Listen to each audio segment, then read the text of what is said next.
주일부터 우리 로마서 말씀으로 다시 돌아와서 말씀을 나눈데요.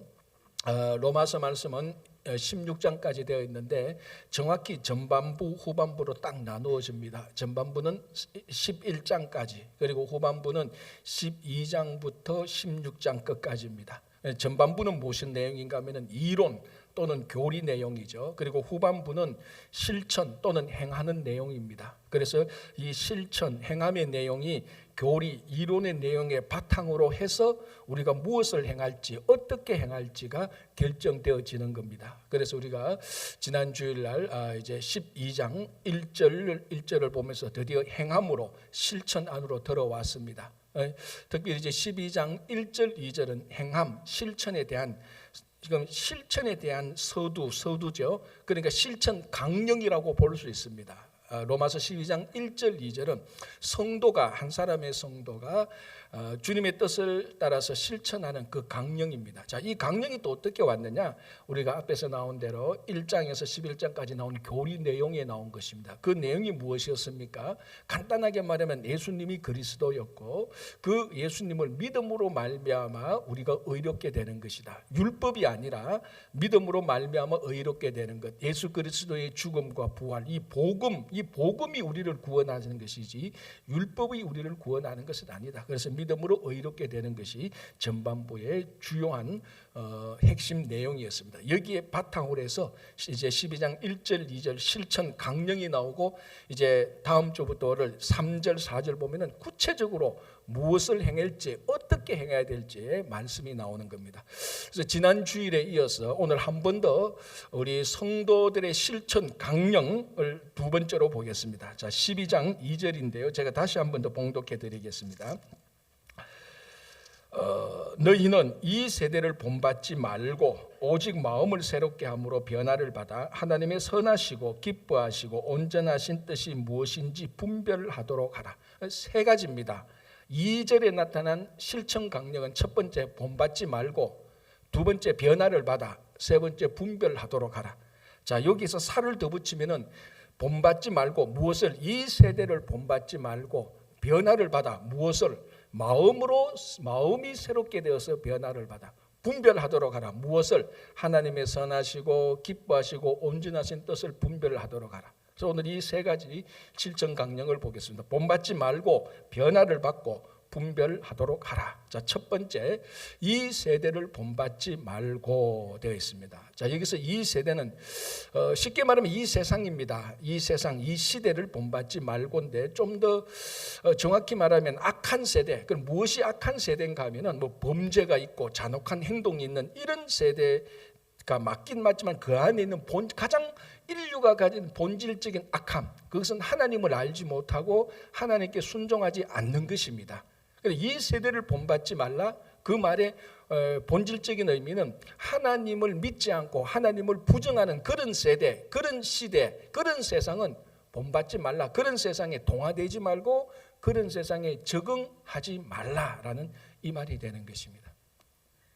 자, 우리가 구약 시대 역사를 보면 이제 구약 시대는 천지 창조로부터 쭉 내려옵니다. 내려오는데 이제 하나님께서 아브라함을 택해서 이스라엘을 만드시고 이제 출애굽을 통해서 가나안에 들어가고 가나안 정복하고 사사시대, 왕정시대 이렇게 쭉 가는데 각 시대가 이제 변화될 때마다 중요한 변천기를 가지게 되는 겁니다. 그 중에 좀 특징적인 게 뭔가 하면은 사사시대에서 왕정시대로 넘어올 때, 자, 사사시대는 이스라엘 백성들이 출애굽하고 난 다음에 가나안 땅에 들어가서 가나안을 정복하고 이제 사사들이 나타나서 이스라엘 백성들이 어려울 때마다 사사들이 나타나서 나라를 통치했던 그 시대입니다. 아주 다른 나라에서는 볼 수 없는 특별한 시대, 사사시대 한 350년간 지탱하는데요. 이 사사가 재판관, 원래 사사의 뜻은 재판관 아닙니까? 재판관 노릇도 하고 또 이방 민족이 쳐들어오면 또 장군이 되어서 군사가 되어서 전쟁도 해야 되고,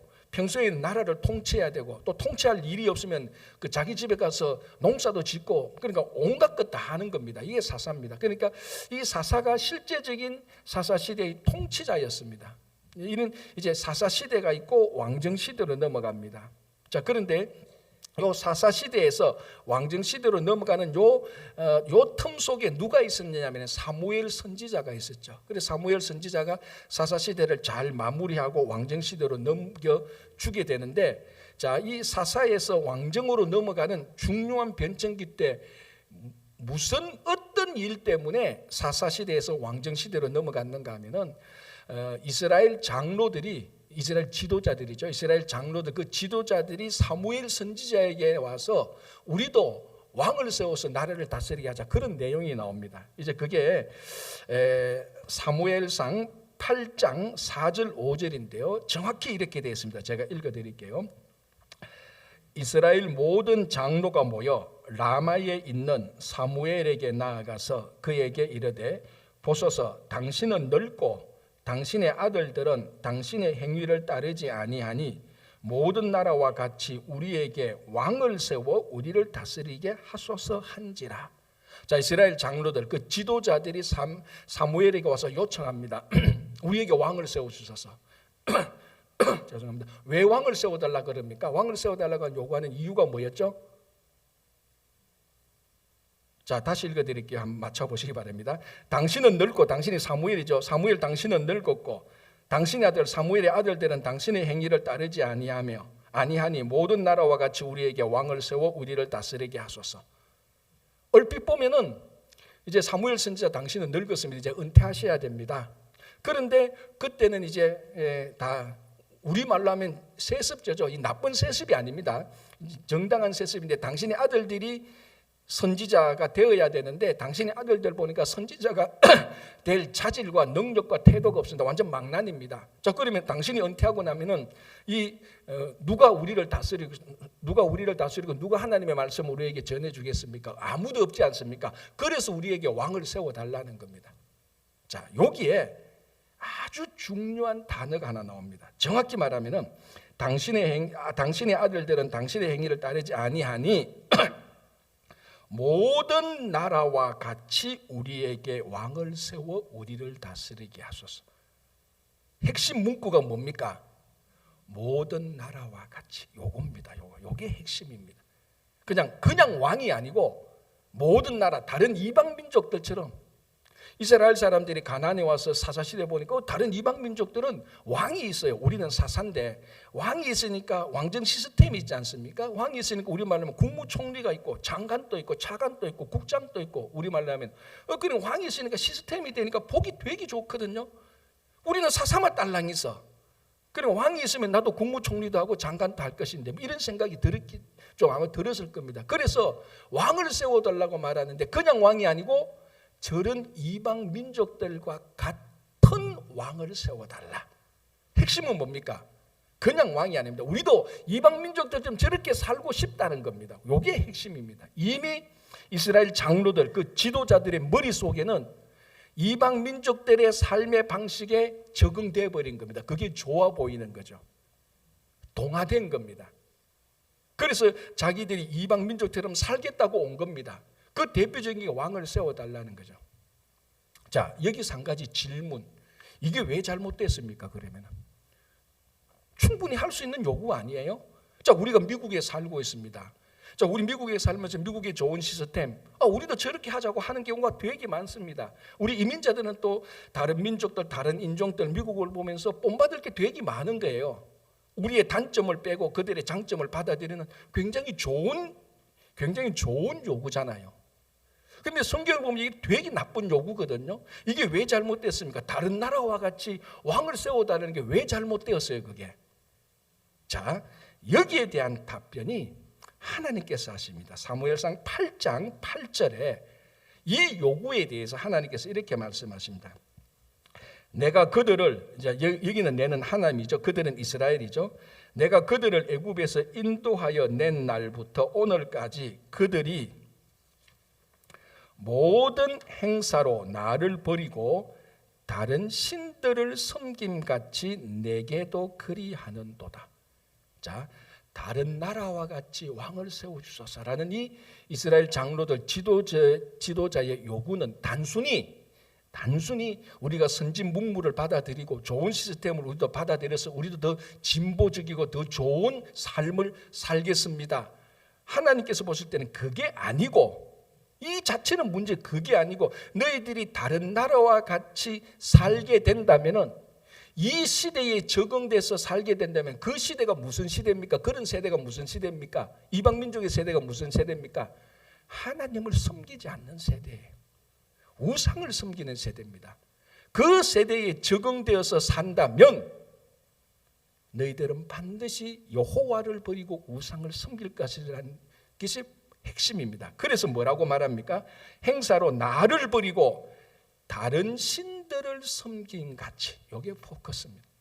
다른 나라와 같이 왕을 주소서. 이게 어떻게 연결되는가 하면은, 다른 나라처럼 우리에게 왕을 주소서. 이게 어떻게 연결되는가 하면은 다른 신들을 섬기는 것처럼 된다는 겁니다. 왜 하나님께서 사무엘을 통하여서 그 이스라엘 장로들, 지도자들이 우리에게 다른 나라와 같이 왕을 주소서라고 말할 때 하나님이 왜 그리 섭섭하고 하나님이 기뻐하지 않은 줄 아십니까? 너희들이 지금 다른 나라와 같이, 하나님을 섬기지 않는 그런 나라와 같이 왕을 세운다면 반드시 그 결과는 다른 신들을 섬길 것이라는 것입니다. 그러니까 이 세대를 본받지 말고는, 오늘 바울이 이 세대를 본받지 말고 우리 미국 절대로 본받아서 안 돼, 이 세상 절대로 본받아서 안 돼, 세상에 나가서도 안 돼, 세상과 다 단절해야 돼, 그래야 우리가 본받지 않아, 이런 말이 결코 아닙니다. 이 세대는 하나님을 섬기지 않는 세대, 이 세대는 넓게 말하면 하나님을 섬기지 않는 사람, 하나님을 섬기지 않는 어떤 존재, 하나님을 섬기지 않는 어떤 가치, 어떤 철학, 어떤 시대, 거기에 동화되지 말라는 것입니다. 더 좋은 시스템은 우리가 잘 받아서 더 개발해야 되죠. 그걸 말하는 게 아니에요. 너희 다른 나라와 같이 왕을 세운다면 다른 나라, 다른 신들을 섬길 것이라고 연결되는 요 포커스, 요겁니다. 그래서 사도 바울이 너희들 이 세대를 본받지 말고, 마음에 하나님 두기를 싫어하는 이런 세대를 본받지 말고, 그런 세대에 적응하지 말고, 이것이 첫 번째 실천 강령인 것이죠. 자, 이스라엘 역사에 보면은 이런 일들이 계속해서 반복됩니다. 세상에 동화되고 세상에 적응되는, 그 세상은 하나님 섬기지 않는 세상에 동화되는 것이죠. 자, 여러분들이 구약 성경의 내용들을 잘 아실 텐데 제가 한 가지 질문해 보겠습니다. 여러분들이 구약 성경을 보면서 가장 과감한 종교개혁, 신앙개혁을 했던 사람이 누구겠습니까? 완전 뿌리채 뽑아버린 사람이 있습니다. 누구겠습니까? 읽어본 적이 없으니 대답할 리가 없고, 읽어봐도 내용을 모르니 답을 맞출 수가 없고, 그죠? 자, 보통 이제 보면은 요시야, 히스기야 왕이라고 말을 합니다. 그래도 그런 분들은 성경을 되게 많이 아는 분이에요.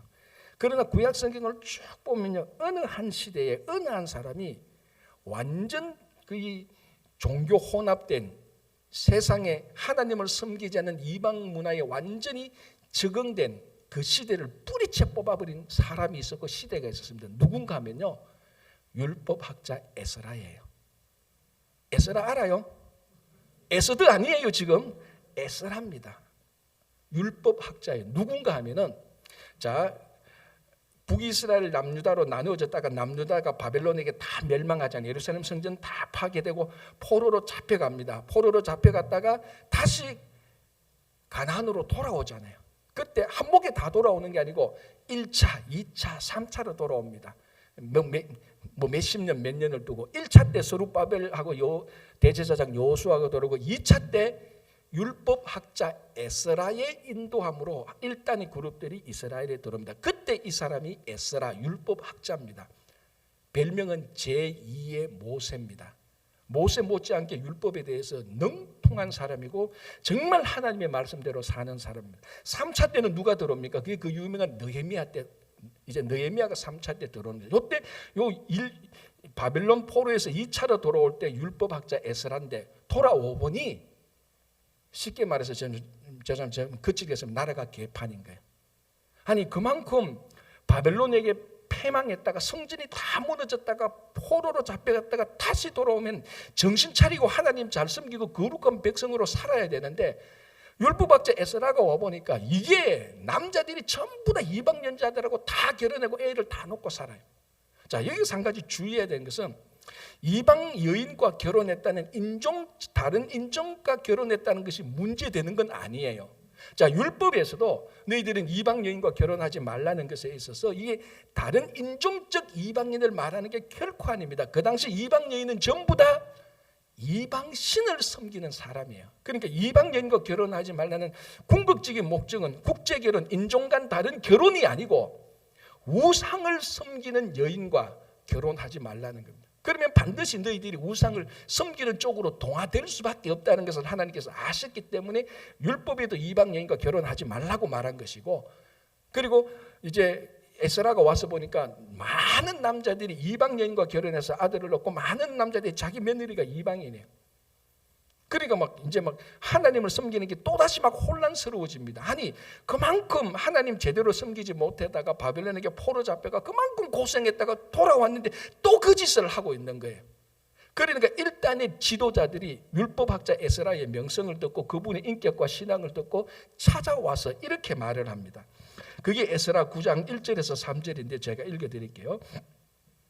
이 일 후에 방백들이 내게 나와 이르되 이스라엘 백성과 제사장들과 레위 사람들이 이 땅 백성들에게서 떠나지 아니하고 가나안 사람들과 헷 사람들이 다 이방 민족입니다. 가나안 사람들과 헷 사람들과 브리스 사람들과 여부스 사람들과 암몬 사람들과 모압 사람들과 애굽 사람들과 아모리 사람들의 가증한 일을 행하여 그들의 딸을 맞이하여 아내와 며느리로 삼아 거룩한 자손이 그 지방 사람들과 서로 섞이게 하는데, 혼합이죠.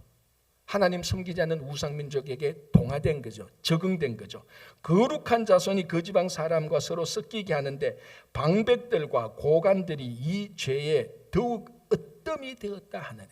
지도자들이 훨씬 더 앞서서 이방 여인과 결혼해서 우상 섬기고 그 자녀한테, 이방 자녀한테 하나님 안 섬기는 이런 죄를 저지르고 있었다. 그래서 일단 이 그룹들이 율법학자 에스라에게 와서 어떻게 하면 좋겠습니까? 이것 하면 우리 또 멸망할 건데 이렇게 요청합니다. 그래 율법학자 에스라가 보니까 나라가 완전히 혼란되고 이방 여인들 맞이해서 가정마다 하나님 섬기지 않고 우상 섬기는 일로 다시 돌아가고 있거든요. 그래서 에스라가 백성들을 모아놓고 신앙 개혁을 합니다. 그 개혁 내용이 뭡니까? 너희들의 아내들을 다 떠나보내라는 겁니다. 안 놀랍니까 여러분? 배우자하고 이혼하라는 거예요. 충격적이면 이혼하라. 그리고 그 사이에서 낳은 자식도 내보내라는 겁니다. 이런 계획이 어디 있습니까? 제 같으면 이렇게 할 겁니다. 제가 할 수 있는 최대한 엄격한 계획은 지금까지는 됐고 이제부터 하지 말자. 이게 합리적인 거 아니에요? 그래야 살지요. 지금까지 했는 거 됐고 지금까지 했는 거 너희들 이방 여인들 다 쫓아보내라. 그건 배우자를 쫓아보내는 가정을 깨는 거예요 지금. 왜? 이방 여인과 결혼해서 하나님 안 섬기니까 가정 그거 깨라. 그런 가정이 무슨 쏠띠가 있느냐. 너희 아내들 다 내쫓아. 너희 며느리 다 내쫓아. 거기에서 난 자식도 다 내쫓아. 이것만큼 더 과감한 개혁이 있었나요? 구약시대에? 없었어요. 가장 과감한 계획. 가정을 깨는 한이 있더라도 네 배우자 이방 여인 네 아내를 쫓아내는 한이 있더라도 네가 여호와 하나님을 섬기는 거룩함을 지켜라는 겁니다. 그래서 에스라는 10장에서 끝했는데 에스라 10장에 어떻게 끝나는 줄 아십니까? 하긴 창세기도 잘 안 읽는데 에스라서를 어떻게 읽겠습니까? 에스라서 10장인데 10장에는 명단이 쭉 나옵니다. 사람들 이름이 쭉 나옵니다. 무슨 명단인 줄 알아요? 이혼하는 사람들 명단이에요. 이게 아주 특별합니다. 이방 여인을 쫓아낸 사람들의 명단이 나옵니다. 하나님께 거룩한 백성이 되고자 결단을 하고 에스라의 그 과감한 종교개혁에 동의해서 우리가 잘못 이 세상에 적응되었구나. 하나님 숨기지 않는 이 세상에 우리가 동화되었구나. 이 이방 여인을 내가 인간적으로 좋아해서 결혼했는데 지금 한 10년 살고 보니 이 여인의 말 따라서 내가 하나님 섬기지 않고 주일날 교회도 가지 않고 이상한 데만 자꾸 가. 에스라 말을 듣고 이 여인 쫓아내보낸 사람들의 이름이 쭉 나옵니다. 이혼자 명단이에요. 그래서 이 에스라는 이 세대를 본받는 사람들을 다 쫓아냈던 과감한 개혁들이 한번 있었던 적이 있습니다.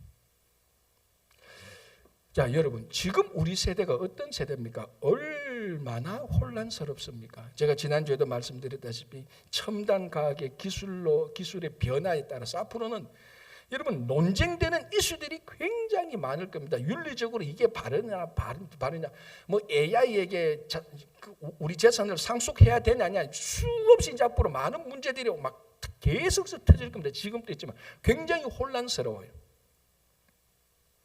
이런 시대가 이제 막 다가오고 있습니다. 자, 그리고요, 한 20몇 년 전에 제가 본 자료에 의하면요, 미국에서 태어난 아이가 21살까지 자라면서 21년 동안 자라면서 세상에 광고를 듣거나 노출되는 경우가 30만 번이래요. 30만 번. 30번이 아니고 30만 번. 그러니까 21살이 되면은 평균적으로 이 아이는 세상의 광고를 30만 번 들었다는 겁니다. 그게 2년 전, 3년 전이니까 지금 보면은 지금은 광고가 훨씬 더 넘칩니다. 뭐 셀폰도 있으니까 뭐 하나 보려면 광고 봐야 돼. 여러분 집에서 유튜브 하나 보려면 광고 몇 개 봐야 돼요. 안 보면 볼 수가 없어요. 그렇잖아요. 지금은 아마 이 21살까지 광고에 노출되거나 보는 게 한 100만 번은 될 거예요. 이게 평생이 아니고 21살까지만 그렇다는 거예요. 그러면은 63살까지는 300만 번, 80살까지 살면은 400만, 100살까지 살면 500만 번의 메시지를 들어요. 이게 무슨 말인가 하면 세상의 메시지를 듣습니다.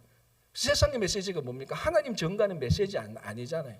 우리 자녀들이 우리가 그런 노출에 되어 있습니다. 그 전부 다 세상에 동화시키는 메시지입니다. 여러분, 세상의 광고가 네 이렇게 하면 너 세상 쪽으로 좋을 거다, 편할 거다, 성공할 거다, 기분 좋을 거다, 다른 사람보다 잘 될 거다. 그게 세상의 광고 아닙니까? 우리 이 물건을 사면 이렇게 하면 전부 다 세상에 동화시키는 메시지입니다. 그게 지금 자녀들이 21살까지 한 100만 번은 듣는다니까. 하루에 140번은 들어요. 하루에 140번은 평균 내면. 여러분, 2022년 미국의 1년 교육 예산이 얼마인 줄 압니까? 1084억 불. 우리가 간단하게 말하면 1000억 불이라고 해요. 1000억 불. 사실은 이거 뭐 그냥 미 교육 예산이지 사교육비까지 하면 더 많죠. 이게 한국 돈으로 따지면 약 120조잖아요. 120조. 이런 거면 1년 들어가도 1년 있어도 들을 동 말 동안 돈 액수 아닙니까? 더 놀라운 건요, 1년 광고비가 미국의 교육 예산보다 더 많다는 거예요. 작년인가 재작년 아마존 광고비가 1년에 썼던 광고비가 얼마인 줄 압니까? 60억 불. 어마어마합니다. 이 광고의 메시지를 우리가 모르고 무의식 중에 다 듣습니다. 다 듣는 그 메시지가 뭡니까? 하나님 섬기자, 하나님 계신다, 그런 메시지입니까? 하나도 없습니다. 그런 메시지를 평생 살아가면서 아까 했는 것처럼 수백만 번 듣습니다. 하나님에 대한 메시지는 일주일에 몇 번 듣습니까, 여러분? 하나님에 대한 메시지는 몇 번 듣습니까? 그러니까 몽땅 싹 세상에 동화될 수밖에 없죠. 동화될 수밖에 없는, 세상에 적응될 수밖에 없는 겁니다. 자연스럽게 우리도 다른 나라와 같이 이 미국처럼, 이 아마존처럼 우리도 편하게 살자. 그게 우리에게 무의식적으로 다 동의된 세상에 적응된 생각들이에요, 지금. 그러니까 약간만 불편하고 힘들면 괴로운 게 왜? 메시지가 우리가 사는 삶하고 다르니까, 십자가의 메시지하고 다르니까. 얼마나 우리가 철저하게 이 세상이, 아니 더 궁극적으로 사탄이 얼마나 철저하게 교묘하게 세상에 동화시키기 위해, 세상에 적응시키기 위한 전 세계적인 전략을 펴고 있는지 모릅니다. 어떻게 해야 됩니까? 이제 그 다음에 대답이 나오는 겁니다. 이 세대를 본받지 말고 본받지 않으려고 하는데 어떻게 해야 되느냐?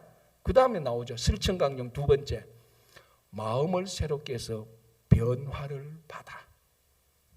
우리가 이 세상이 우리를 동화시키려고 할 때 우리가 변화를 받으면은 변질되지 않고, 세상이 우리를 동화시키는데 변질되지 않고 변화된다면은 세상을 본받지 않는 겁니다. 자, 그런데 오늘 본문을 보면은 너희들이 변화를 받아 앞에 뭐가 되었습니까? 오직 마음을 새롭게 함으로. 그러니까 한 사람의 변화는요, 마음의 변화입니다. 뭐 우리 다 알고 있네요. 사람이 변화되기 위해서는 반드시 마음이 변화되어야 되는데요. 왜냐하면 이 마음이 우리의 핵심입니다. 자동차가 움직이려면 엔진이 발동돼야 움직이는 것이요. 사람이 변화되려면 마음이 작동돼야, 마음이 변화를 받아야 변화된 삶이 나타나는 겁니다. 근데 문제는 이 마음이 가장 변화되지 않을 정도로 타락하고 부패했다는 겁니다. 그래서 에레미야 선지자는 뭡니까? 이 세상의 모든 만물보다 거짓되고 부패한 것이 인간의 마음이다. 여러분, 이 세상에 얼마나 타락하고 부패한 것들이 많습니까? 얼마나 추악하고 얼마나 더럽고 얼마나 거짓된 것들이 많습니까? 그런데 여러분, 세상에서 타락하고 부패하고 추악된 거 보고 놀라지 마세요.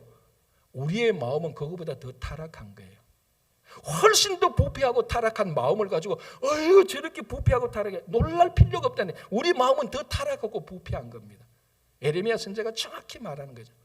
만물보다 거짓되고 타락하고 부패한 것이 인간의 마음이다. 이게 변화되지 않는 이상은 사람은 변화될 수가 없는 겁니다. 여러분, 그 미국의 흑인 가운데 아주 유명한 지도자 가운데 한 사람이 부크 워싱턴이라는 사람이 있습니다. 19세기 사람인데요.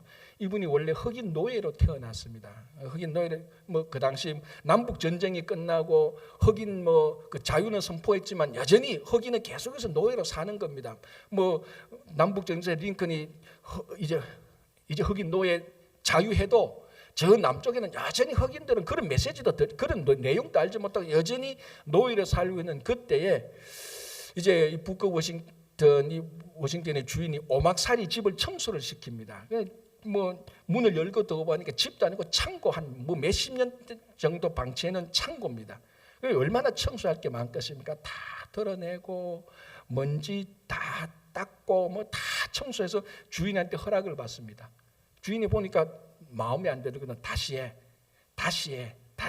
3번이나 퇴짜를 맞습니다. 주인이 화가 나가지고 야, 너는 왜 이렇게 청소를 못하냐? 그러니까 부커가 말하면 주인님 청소 다 했습니다. 그러니까 와, 여기 유리창이 있는데 유리창을 청소 못했잖아. 그러니까 이 부커가 보니까 그 유리창이, 그 오막살 유리창이 워낙 오랫동안 청소를 안 해가 유리창이 안 보이는 거예요. 먼지도 묻고 때도 타고. 그리고 문제는 이 흑인 노예로 자랐기 때문에 흑인 노예 집에는 유리창이 있는 집에서 살아본 적이 없어요. 그러니까 저기 유리창이 있는 점줄 몰랐던 거예요. 주인이 지시를 하니까 그거 보니까 유리창 같은 게 있는데 그거 이제 우리말로 하면 물걸레 가지고 닦고 치우고, 그러니까 때가 막 꽉 배였잖아요. 그걸 계속 닦고 닦는데 저녁 시간인데 이제 유리창이 좀 투명해지고 깨끗해졌습니다. 저녁 시간이니까 선셋 석양이 비치지 않습니까? 그 석양이 비치는데 유리창문을 통해서 그 어두컴컴한 그 오막살이 집에 그 유리창을 통한 태양빛이 쫙 비치면서 오막살이가 환하게 되는, 그 어린 부커 워싱턴의 눈에 그게 충격적인, 너무 좋은 충격적이었습니다. 이렇게 어두운 곳에 이 유리창을 통해서 유리창을 깨끗하게 닦아 놓으니까 빛이 들어온다는 것. 그래서 자기 인생의 모토가 하나 정해지는 거죠. 창문을 닦자. 마음의 창문을 닦고 양심의 창문을 닦자. 현재를 밝히고 미래를 밝혀주는 지금의 마음의 창문을 닦자. 그건 자기 인생의 모토가 정해지는 겁니다. 자, 이 이야기에서 우리가 한두 가지 생각할 게 있습니다. 그 오두막살이 집이 우리 인생입니다. 납니다. 그 창문이 우리 마음이죠. 그 창문에 빛이 들어오니까 집이 환하게 밝아지는 겁니다. 우리 마음에 빛이 들어온다면 변화가 되기 시작하는 겁니다. 자, 우리 사도 바울이 마음의 변화를 받아라고 말할 때는 반드시 뭘 전제하는가, 뭘 변화를 말하는가 하면요, 성령을 통한 마음의 변화입니다. 그래서 다른 데 보면 너희 심령을 새롭게 하고 이런 말이 전부 다 하나님의 영 성령을 통하여서 마음이 변화되는 겁니다. 자, 이 마음은요, 모든 종교가 중요하게 다루는 게 마음입니다. 특별히 불교는요, 모든 게 다 마음이에요. 그만큼 중요하게 다루는 거예요. 사도 바울은요, 이 마음에 성령께서 역사하시는 장소로 본 겁니다. 사도 바울은. 그래서 성령이 우리에게 어디에 역사하느냐? 마음에 역사하는 겁니다. 그 창문을 통해서 빛이 들어오는 것처럼 성령이 우리 마음을 통하여서 우리 마음을 변화시키는 겁니다. 그래서 그 오목살이를 보십시오. 만약에 아무리 청소를 잘해놨다 할지라도 밖에 빛이 없으면 태양의 석양의 빛이 없으면 청소를 아무리 해놔도 빛은 안 들어오는 겁니다. 빛이 있어야 됩니다. 감사한 것은 오늘 이곳에 와서 예배를 드린 여러분 모두에게는 석양이 그 집에 비추듯이 성령께서 지금 여러분들을 비추고 있다는 겁니다. 그렇기 때문에 오늘 이 자리에 온 겁니다. 안 그러면 이 자리에 올 수가 없습니다. 더 중요한 것은 그 빛이 우리에게 온전히 그 빛이 그 집에 온전하게 들어오기 위해서 성령의 역사하시면 우리에게 온전하게 나타나서 우리의 모든 것을 성령께 맡겨야 되는 겁니다. 그 창문을 열든지 창문을 닦든지 투명하게 해야 됩니다. 그래야 빛이 들어올 것 아닙니까? 마음의 변화를 받는다는 것은 지금 성령께서 우리에게 역사하고 있는 거기에 우리 마음의 창문을 열어야 되는 겁니다. 마음의 창문을, 마음을 열어야 되는 겁니다. 여러분, 우리가 다른 사람하고 대화할 때 대화 안 될 때 우리가 말하지 않습니까? 야, 좀 마음을 열어봐 라고 말을 하지 않습니까? 그 내용은 무슨 내용인지 알잖아요. 마음을 딱 닫고 얘기하면 대화가 안 되잖아요. 그가 똑같이 마음을 여는 것처럼, 상대방에게 마음을 여는 것처럼 지금 여러분들에게 역사하고 있는 하나님의 영에 마음을 맡기십시오. 그때부터 마음의 변화가 되기 시작하는 겁니다. 자, 심리학자들이 마음이 무엇인가를 오랫동안 연구했는데 우리 다 아는 내용입니다. 마음은 3가지 요소로 되어 있습니다. 첫 번째 이성, 두 번째 감정, 세 번째 의지. 다른 말로 하면은 생각, 느끼는 것, 결단하는 것 아닙니까? 이게 우리 마음의 요소입니다. 마음이 변화된다는 것은 사람이 변화된다는 것인데, 사람이 변화된다는 것은 마음이 변화된다는 것인데, 마음이 변화되는 것은 3가지가 변화되는 겁니다. 이성이 변화되고, 감정이 변화되고, 의지가 변화되는 겁니다.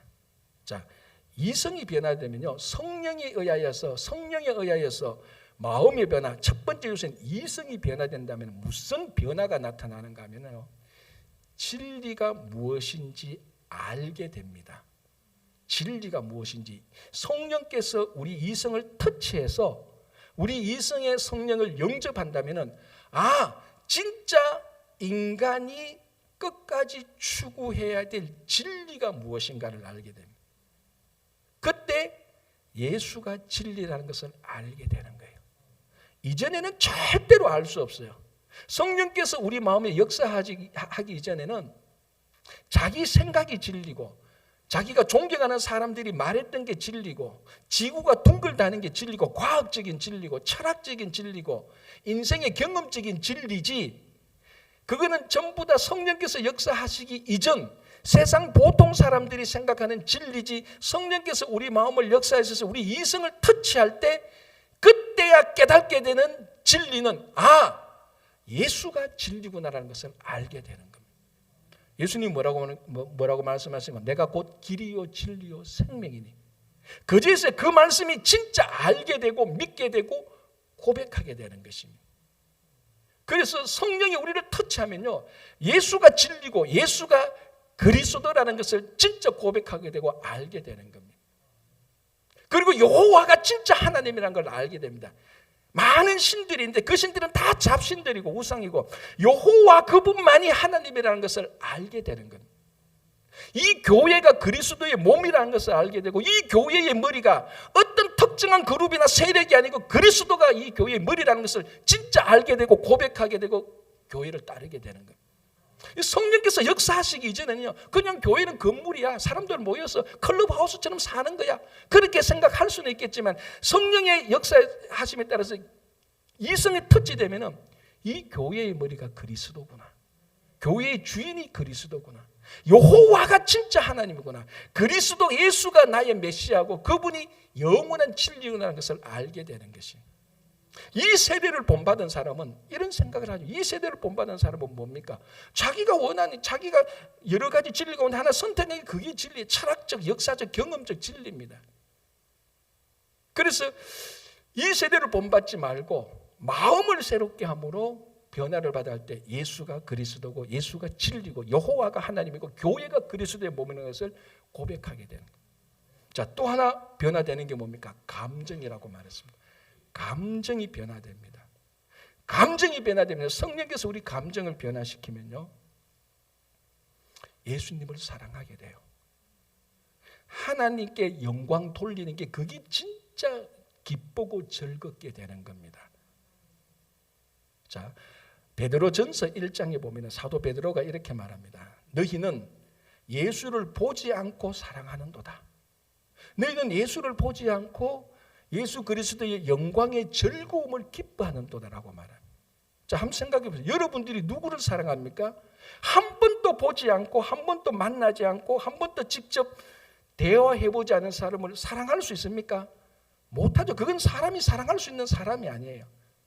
그냥 생각으로 좋아한다, 그런 사람 얘기 듣고 참 매력이 있겠구나, 그렇게 생각은 할 수 있겠지만은 한 번도 보지 못하고 만나지 못했던 사람을 사랑할 수 없어요. 그리고 한 번도 보지 못했던 그 사람의 영광 받는 것을 기뻐할 수는 없습니다. 그러나 성령께서 역사하셔서 우리 감정을 변화시키면은 나를 구원하신 예수를 사랑하게 되고 그분이 영광 받는 것을 기뻐하게 되는 겁니다. 자, 그 이전에 인간의 감정은 뭘 기뻐합니까? 사람들이 내 알아주면 기뻐져. 그렇잖아요. 모든 사람은 인정 욕구가 있습니다. 그래서 저 사람들이 날 알아주면 너무나 기뻐하고 내한테 막 와, 너 대단하다고 하면 굉장히 기쁜 거예요. 그리고 육체의 쾌락을 우리가 기뻐하잖아요. 육체의 쾌락 때문에 마약 중독, 알코올 중독, 도박 중독, 이 3대 중독에 다 걸리지 않습니까? 근데 성령께서 역사하시면 우리 마음의 변화가 되면 감정의 변화가 되는데, 그 감정의 변화가 되면은 사람들이 날 알아줘서 내가 막 기쁘게 하는 것, 그거 별 관심 없어요. 그리고 내가 성령께서 내 감정을 변화시키면 내가 진짜 기쁘고 즐거워하는 것은 하나님 나라고 하나님의 영광, 그게 기쁘고 즐겁지, 육체의 쾌락, 도박하고 마약하고 그 뭡니까 알코올하는 게 하나도 즐겁지가 않아요. 그게 내가 기뻐하는 감정이 아니니까. 그래서 진짜로 성령께서 우리 마음을 터치해서 우리 감정의 변화가 생기면요, 자동적으로 진짜 중독되는 것이 치유되기 시작하는 겁니다. 사람들이 안 알아줘도요, 서운하지 않아요. 서운하지 않아요. 왜?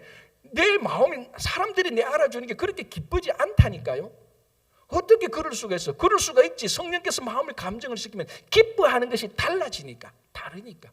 옛날에는 세상 것이 막 좋았는데 성령께서 내 감정을 시키니까 내가 그걸 왜 그래 좋아했지? 하나도 좋아하지. 오히려 디스거스팅, 구역질이 나는 것이 굉장히 많은 거예요.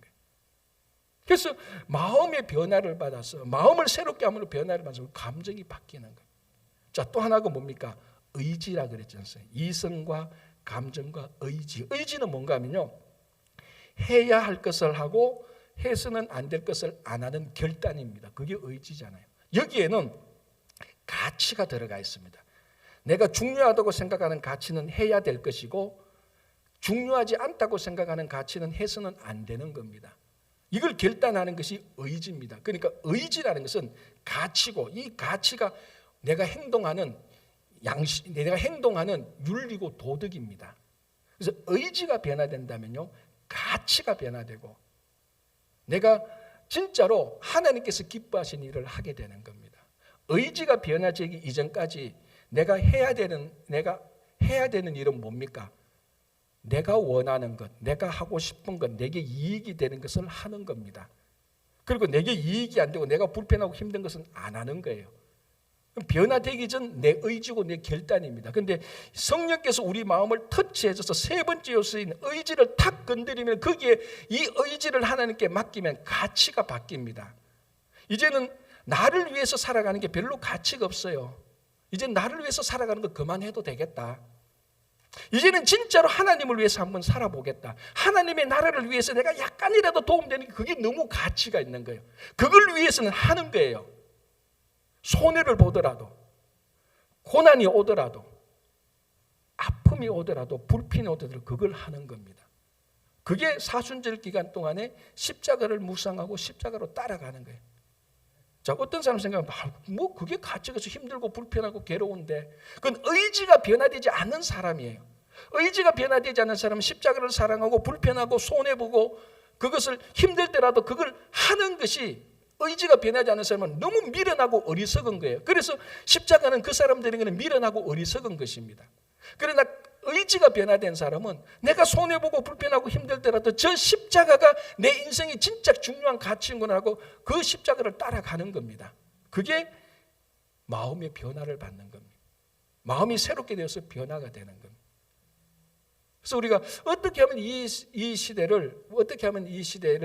세대를 본받지 않고 살아갈 수 있을까? 마음을 새롭게 해서 변화를 받아서 가는 겁니다. 어떻게 마음을 새롭게 하냐? 성령께서 역사하실 때 그 성령에 우리 마음을 맡기는 겁니다. 여러분들의 물건을, 여러분들의 가방을 누구에게 맡기듯이 우리의 마음을 성령께 맡기는 겁니다. 어떤 사람이 말하는 것에 맡기지 않고 누가 말하는 사람에 따라가지 않고 말씀 따라가고 말씀을 통해서 역사하시는 성령에 내 삶을 맡기는 것이죠. 그게 마음을 새롭게 해서 변화를 받을 때 이 세대를 본받지 않게 되는 겁니다. 자, 이제 마지막 세 번째 실천 강령이죠. 뭡니까? 분별하도록 하라. 무엇을? 지금 경제가 어려우니까 이런 주식 저런 주식 사놓으면 한 달 뒤에 오를 거야. 그거 잘 분별하는 거, 그거 말하는 거 아니에요. 어떻게 인간관계를 잘할까? 이 사람이 권력이 있구나, 이 사람에게 붙어야 되겠구나, 이 사람이 물질과 명예가 있어서 이 사람한테 내가 친해야 되구나, 그런 걸 분별하는 게 말하는 게 아닙니다. 무엇을 분별하도록 하라? 하나님이 선하시고 기뻐하시고 하나님의 온전한 뜻을 분별하도록 하는 거예요. 무엇을 분별하는? 하나님의 뜻이 무엇인가를 그걸 분별하는 겁니다. 이 어려운 시대에 경제가 막 어렵고 물가 오를 때 어떻게 잘 재리에 따라서 살까, 이치에 따라서 살까? 그게 나쁘다는 말이 아니에요. 나쁘다는 말이 아니에요. 여기서 분별은 그것을 뛰어넘어서 이런 시대에 하나님의 뜻이 무엇인가, 하나님께서 뭘 기뻐하시는가를 그걸 파악할 줄 알고 그것을 따라가라는 것입니다. 그게 분별입니다. 그래서 그걸 하나님의 뜻을 분별하려고 한다면 하나님의 마음이 돼야 됩니다. 그래서 변화된 마음이 있는 겁니다. 그래서 변화된 마음이 있는 겁니다. 여러분, 유대 랍비에는 4가지 종류의 제자들이 있습니다. 첫 번째는 스펀지와 같은 제자, 두 번째는 파이프, 세 번째는 압착기, 네 번째는 그러는 체질 있지 않습니까? 스펀지와 같은 제자는 모든 것을 다 받아들입니다. 다 흡수하는 거죠. 스펀지 물이에만 다 흡수하듯이. 두 번째 파이프는 이쪽 물로 들어가 저쪽 물에 빠집니다. 한쪽 귀로 듣고 한쪽 귀로 흘리는 제자예요. 셋째 제자는 압착기. 압착기는 그 포도가죽 압착 쫙 하면 포도주는 빠지고 찌꺼기만 남아요. 네 번째 체질. 체질은 체질 쭉 하면은 쭉쭉이는 날아가고 알곡만 남죠. 스승인 랍비가 제일 좋아하는 제자는 누굴까요? 네 번째 제자죠. 왜? 분별할 수 있잖아요. 이게 알곡이고 쭉정에서 분별해서 쭉정이는 다 날려보내고 알곡만 딱 여기 알곡은 분별할 줄 아는 제자. 제일 좋은 제자. 스승이 훈장의 스승이 혀가 짧아 바람풍 해도 제자는 저게 바람풍이 아니고 바람풍이구나 분별할 줄 아는 사람. 아까 제가 말씀드렸지만 여러분, 이 세상은 너무 혼란스러워지고 있습니다. 첨단 과학의 변화로 혼란스럽죠. 그리고 여러분 아시다시피 지금의 세대는요, 포스트 모던 시대입니다. 학교 가서 가르치는 모든 진리는요, 전부 다 상대적입니다. 절대적인 진리가 없습니다. 다 다원주의예요. 너무나 다원주의입니다. 다원주의라는 것은 다르게 보면은 혼란스럽다는 겁니다. 절대적인 여호와 하나님, 이거요 좀 배웠다는 식자청에 가서 얘기하면요, 이런 시대에 누가 절대적인 하나를 주장하느냐고 무시당하는 시대가 이런 시대입니다. 이런 시대에 정말 필요한 건 뭡니까? 하나님의 선하시고 기뻐하시고 온전하신 뜻이 무엇인지 분별할 줄 알아야 되는 거예요. 수없이 많은 선택지 가운데 다 제끼고 여호와 하나님을 선택할 줄 아는 분별력. 이 세대를 본받지 않고 마음이 새롭게 돼서 변화를 받은 사람한테 그런 분별력이 보이는 겁니다. 지금보다 훨씬 더 혼란스러워도 괜찮아요. 그래서 늘 얘기합니다. 우리가 신앙생활을 못하는 것은 세상의 문제가 아니라니까요. 지금 인류 역사 2000년 동안 세상의 문제 때문에 신앙생활을 못했던 적은 한 번도 없었습니다. 한 번 핍박요, 천만에 핍박할 때도 신앙생활 다 했어요. 문제는 우리가 이 세상에 동화되어 버려가지고 무엇이 하나님의 뜻인지 분별하지 못해서 변화가 없어서 신앙생활 못하고 세상 사람들과 똑같이 살았던 것이지. 그래서 오늘 사도 바울은 실천 강령으로 세상을 본받지 말라, 세상에 하나님 없는 세상에 적응되지 말라, 마음을 새롭게 해서 변화를 받아라. 하나님의 뜻이 무엇인지 분별하라. 그래서 이제 12장 3절부터는 구체적으로 이것을 하고 저것을 하고 이것은 하시면 안 된다고 하나님께서 하나님 바울을 통해서 말씀해 주는 겁니다. 이제 그건 우리 그 다음 주에 듣고요. 오늘 우리가 실천 강령, 여러분 하나님 없는 세대를 본받지 마십시오. 따라가지 마십시오. 그리고 여러분 마음을 변화받아서 마음을 새롭게 되어서 감정과 이성과 의지가 변화되어서 정말 하나님의 뜻이 무엇인지 분별해서 살아가시는 여러분 되시기 바랍니다. 기도하겠습니다. 하나님 아버지 감사합니다. 정말 이 세대는 혼란이 가중됩니다. 그러나 아무리 이보다 더 혼란스러워도 저희들은 걱정하지 않습니다. 우리 마음을 새롭게 하여서 성령의 인도하심을 따라 변화를 받아 하나님의 뜻이 무엇인지 잘 분별해서 주님의 뜻대로 살아가는 모든 성도와 친구교회가 되게 하여 주시옵소서. 예수님 이름으로 기도합니다.